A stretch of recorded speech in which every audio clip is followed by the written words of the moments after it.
Macabeos 2, capítulo 14.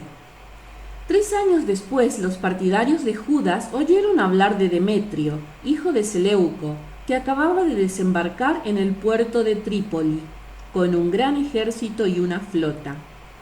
Se había apoderado del país y había dado muerte a Antíoco y a su tutor Lisías. Entonces apareció un tal Alcimo, que había desempeñado antes el cargo de sumo sacerdote y que se había vuelto impuro voluntariamente en tiempos de la revuelta. Comprendía que ya no tenía ningún futuro y que jamás recuperaría su lugar junto al santo altar.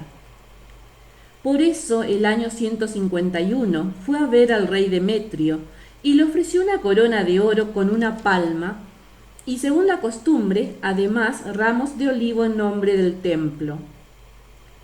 Ese día no hizo nada más, pero su perversidad halló una buena ocasión cuando Demetrio lo convocó al consejo y lo interrogó sobre las intenciones y los planes de los judíos. Respondió entonces: un grupo judío, el de los asideos, cuya dirección ha tomado Judas Macabeo, mantiene la guerra y la sedición.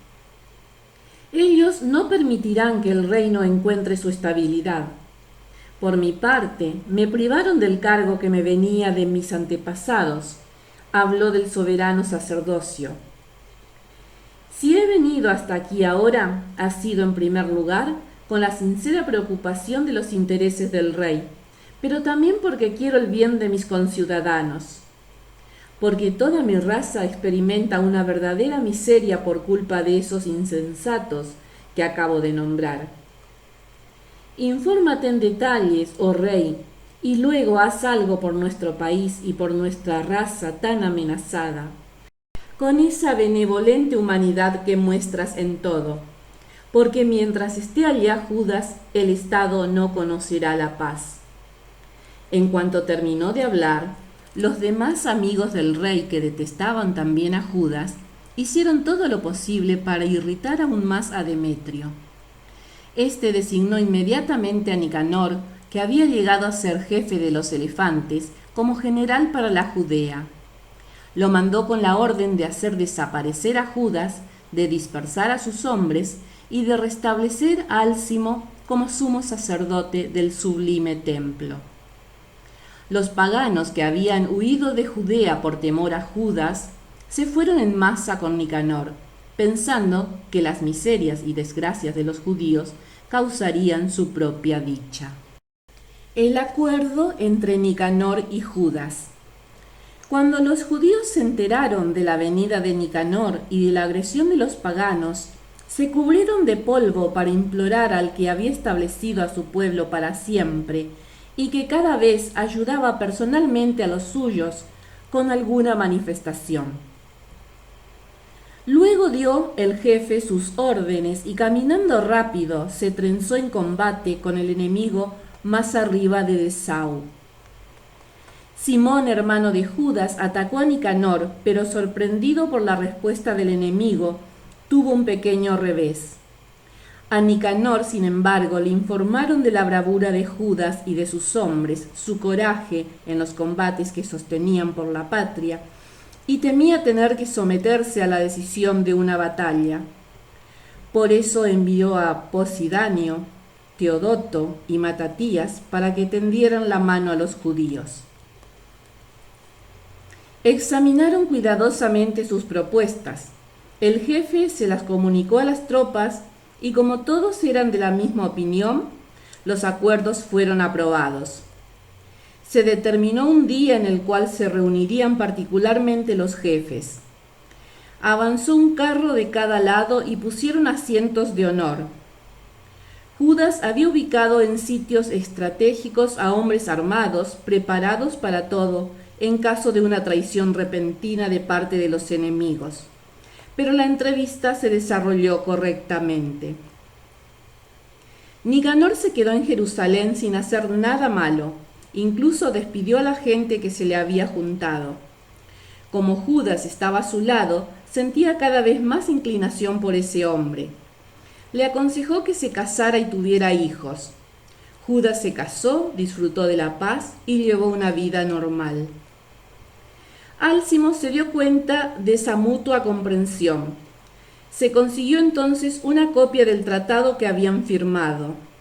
Se presentó a Demetrio y le dijo que Nicanor exponía los intereses del Estado.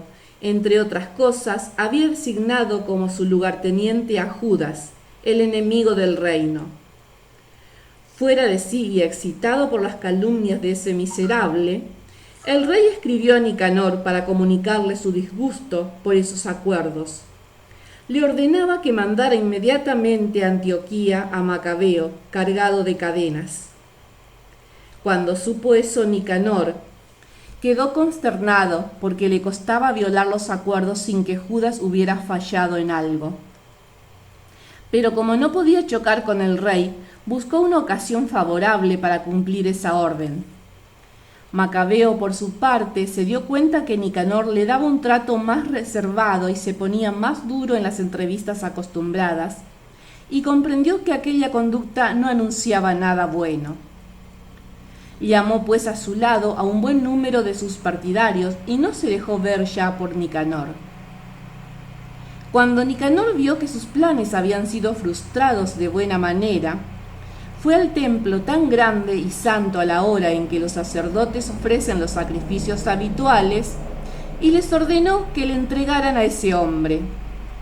Los sacerdotes declararon con juramento que no sabían dónde se hallaba aquel que buscaban. Entonces extendió su mano derecha hacia el templo y juró: si no me entregan encadenado a Judas, arrasaré este lugar consagrado a Dios, demoleré el altar y en este mismo lugar construiré un templo magnífico en honor a Dionisio. Después de esas palabras, se alejó. Los sacerdotes alzaron sus manos al cielo, invocando al perpetuo defensor de nuestra nación. A ti, Señor del universo, que nada necesitas, te agradó tener entre nosotros un templo donde moras. Ahora pues, Señor, santo de toda santidad, mira esta casa que acaba de ser purificada y protégela para siempre de cualquier inmundicia. Denunciaron ante Nicanor a un tal Racis, uno de los ancianos de Jerusalén. Era un hombre de muy buena fama que amaba a sus conciudadanos y al que llamaban por su bondad el padre de los judíos. En los primeros momentos de la rebelión había sido acusado de judaísmo y se había dedicado en cuerpo y alma de mil maneras a defender el judaísmo. Nicanor, queriendo dar pruebas de que les daba duro a los judíos, mandó a más de 500 soldados para que lo detuvieran, pues pensaba que deteniendo a ese hombre causaría un grave perjuicio a los judíos. Cuando ya los soldados ocupaban la torre y mandaban a buscar fuego para incendiar la puerta de entrada y forzarla, Racis, viéndose cercado, se traspasó con su espada. Prefería morir noblemente antes que caer en manos de esos bandidos y sufrir ultrajes indignos de su nobleza. Pero había actuado precipitadamente y no acertó el golpe. Así pues, cuando franqueaban ya su puerta, se subió valientemente a lo alto del muro y desde allí se lanzó sobre la turba. Al retroceder la gente, Racis cayó en medio de la plaza vacía. Respiraba aún, lleno de ardor se levantó chorreando sangre y cubierto de terribles heridas. Atravesó corriendo por medio de la turba y se paró en una roca, y allí, casi sin sangre, se sacó sus entrañas y tomándolas con sus 2 manos, se las tiró a la turba. Luego, después de pedir al dueño de la vida y del espíritu que se los devolviera, algún día dejó su vida. Déjame tu like si querés que suba los capítulos siguientes. Y suscríbete y activa la campanita de notificaciones para recibirlos. Saludos.